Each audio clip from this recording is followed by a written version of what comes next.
At DEF CON a few weeks ago, I sat down with Codingo, VP of Operations at Bugcrowd, to ask him some questions about the VRT, what it is and how it works, and how to advocate for a higher priority, and some of the differences between the VRT and other vulnerability rating systems such as CVSS.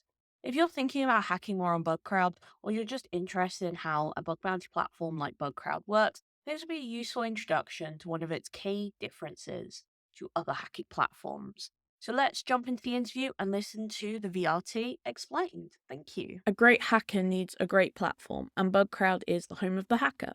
They provide hackers with the best opportunities to make money, advance their skills, build community, and unleash ingenuity through their security knowledge platform. They provide distinctive educational content for hackers. You can rapidly pick up new skills through Bugcrowd University or gain practical experience with one of their many monthly challenges. Or maybe you want to follow real hacking experts like myself as we cover methodology, shortcuts, and tools. Bugcrowd has an entire level up series unique to the industry that covers all of that. So if you're interested in joining Bugcrowd, head over to bugcrowd.com/hackers now and join the Bugcrowd community. Thank you very much to Bugcrowd for sponsoring this video. So, Kodinga, it's nice to see you here at DEF CON. Yes. Had just done a talk at the Bug Bounty Village as well. But we're not here to chat about hacking so much as, of course, the VRT. So do you want to just explain what the VRT is for people who maybe don't hack on Bugcrowd? There's a range of ways to classify vulnerabilities, CVSS being one, VRT is another. So the VRT is the Vulnerability Rating Taxonomy. It's an open source driven framework that allows you to catalog the base severity of a finding. It doesn't mean it's necessarily the final severity of a finding, but it allows us to have hackers on the platform come from any sort of background, be it security or be it someone that's maybe not in the field but found a vulnerability, and a range of cultures, select what the type of vulnerability is, and then the severity is set for it. And then that also in turn allows us to scale triage as significantly as we have. I suppose really in terms of the bug bounty community, we have so many different languages and cultures. The only thing we share is hacking, right? So how does the VRT differ from something like CVSS, which people might be a bit more familiar with from other platforms? Yeah, I guess it's the micro versus the macro. So the VRT is largely driven from the history of what's happened in our space. So we look at, okay, SQL injection is a P1 because the majority of times it's submitted, it's a P1.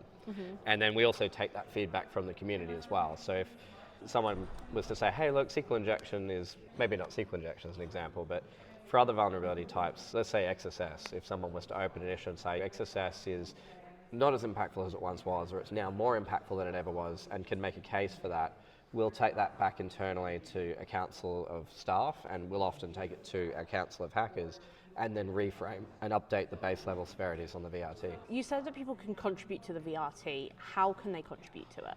It's on GitHub. If you go to github.com/bugcrowd, you'll see we've got a range of things that we produce for the community. One of those would be Vulnerability Rating Taxonomy.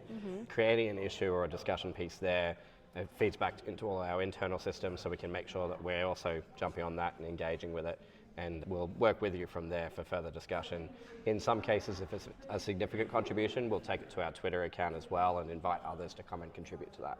There's really like open discussion around it. The goal is community powered, and when we say community, that's hacker or customer. When a customer brings us feedback, we often encourage them to contribute it in the open there, so that other customers and our hacking community can talk and discuss it. And benefit from it, really. Exactly, yep.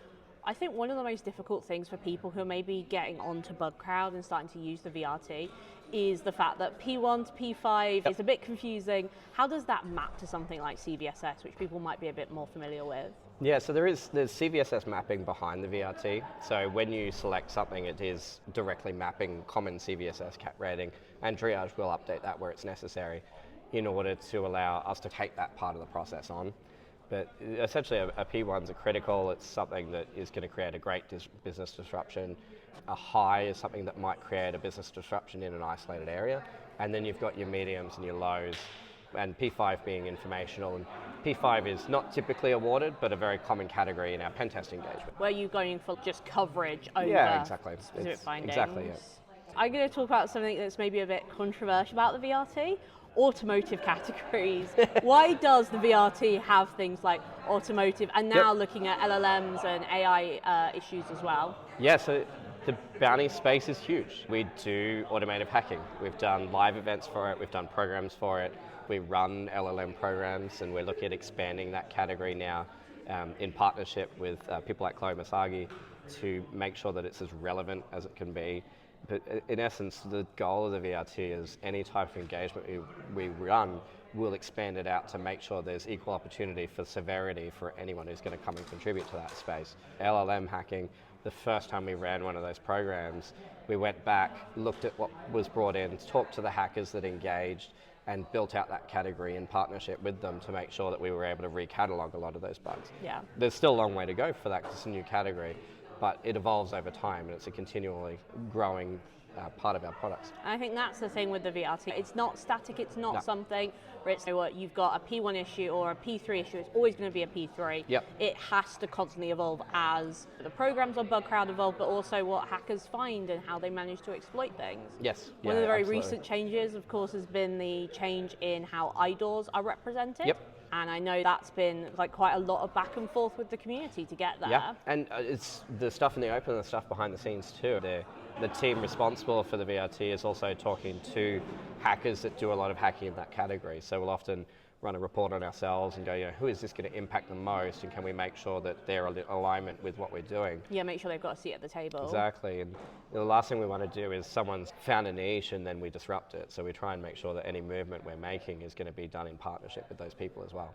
And I think it's also really important to highlight is that there is a VRT like category that doesn't say P1, P3, it says varies. Yeah. Because it varies. Exactly, and we're in a complex space with security, and you can't catalog everything. Our goal is to catalog as much as possible to allow us to do what we do. Yeah, but with that, it's, wow. Yeah, of course, with the fact that bug bounty is constantly evolving, technology is constantly evolving, you just can't stand still. Does it mean with the VRT, if I'm submitting something that's a P3, that I shouldn't bother escalating it because it's always going to be a P3? So XSS, especially not. Often XSS account takeovers will get triaged higher. It's dependent on the impact. So if it's an account takeover for some customers where it's same privilege to same privilege, they won't want us to do that. Mm-hmm. But if you're going from a regular user to an admin, absolutely, it's a better demonstration of impact than what the base level severity dictates. Yeah, and it is just a base level, exactly. Right? You can always go further. Yep. And the VRT is not something static, it's something that constantly evolves. Yeah, and it's where the vulnerability starts, and then you've got those steps of triage and customer where it can adjust. So severity is loosely coupled to it. It starts its life at a certain severity, but the triage team can adjust that and the customer can adjust that.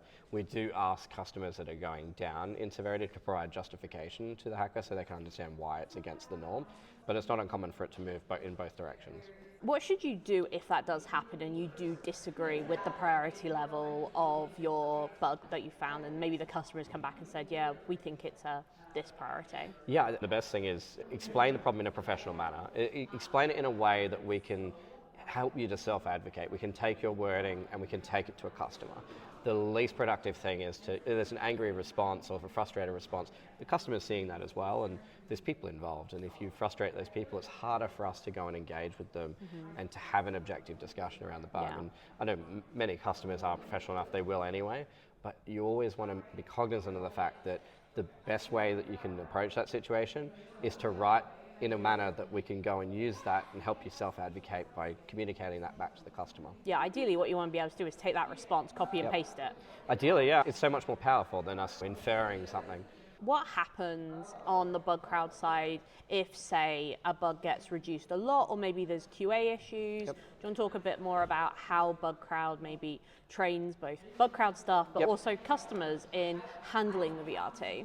Yes, we do a lot of, for triage, there's a lot of anomaly reporting. So if something's pushing against the norm, then it's going to trigger a review. And we're going to go and have a look at, okay, why is this happening? Is this a program brief issue where the brief or the program should be clearer to outline it's always going to be at that severity for certain reasons, and essentially communication being key to that?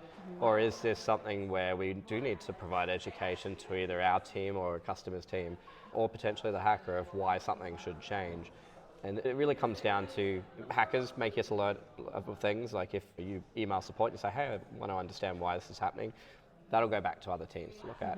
Or automated events where we've got a lot of that built in to try and do proactive reviews as well before people are frustrated. Of course, one of the major features that Bugcrowd has is request to response. Yes. So do you want to explain what happens if you use the request to response? So Yeah. also what it is for people who may be, say, hacking other platforms and may not be familiar with it. Yeah, so one of the challenges is scale. So last year we did over 1 million interactions in the triage team. Wow. And we grow constantly. And so one of the challenges of that is you can't read every response in every case. You have to create appropriate ways of surfacing responses to the right teams. So when you open a request to response, it's essentially a feature in the platform that says, I would like a reply for this reason.